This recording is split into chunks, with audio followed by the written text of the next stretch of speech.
Fin 2019, la France comptait seulement 491 000 apprentis, contre plus d'1 million en Allemagne.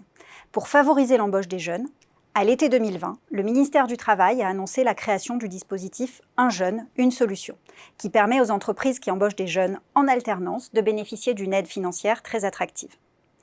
Mais malgré cela, l'alternance reste un dispositif peu connu. Alors, qu'est-ce que l'alternance ? Eh bien, la notion d'alternance recouvre deux types de contrats. Le contrat d'apprentissage, tout d'abord, et le contrat de professionnalisation. Et tous deux ont le même objectif, la montée en compétences du salarié, tout en combinant travail en entreprise et formation théorique. Le contrat d'apprentissage et le contrat de professionnalisation se distinguent légèrement par des conditions de recours et le public visé.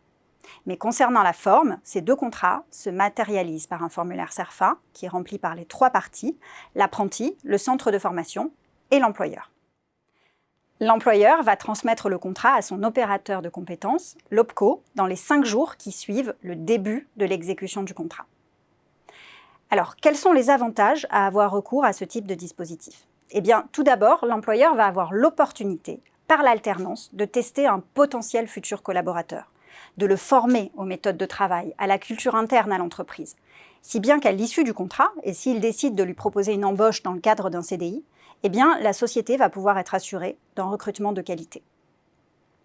L'autre avantage de ce recrutement en alternance, c'est celui du coût salarial pour l'entreprise, puisque la rémunération de l'alternant va correspondre à un pourcentage du SMIC qui va varier en fonction de l'âge et de la qualification de l'alternant.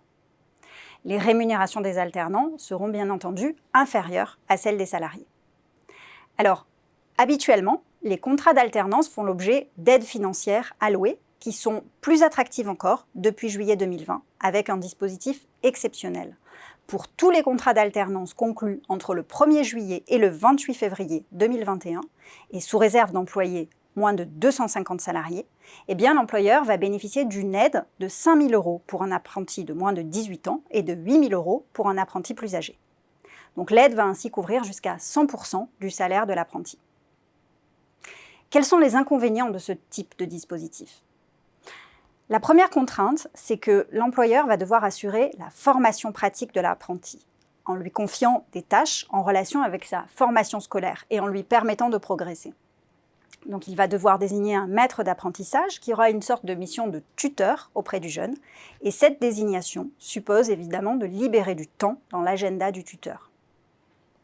Et puis la seconde contrainte, c'est que comme son nom l'indique, le salarié en alternance va alterner les périodes de formation scolaire, au moins 400 heures dans le cadre du contrat d'apprentissage, et les périodes de présence en entreprise, ce qui peut compliquer le suivi des dossiers en cours, puisque l'alternant ne va pas être présent en permanence au sein de la société.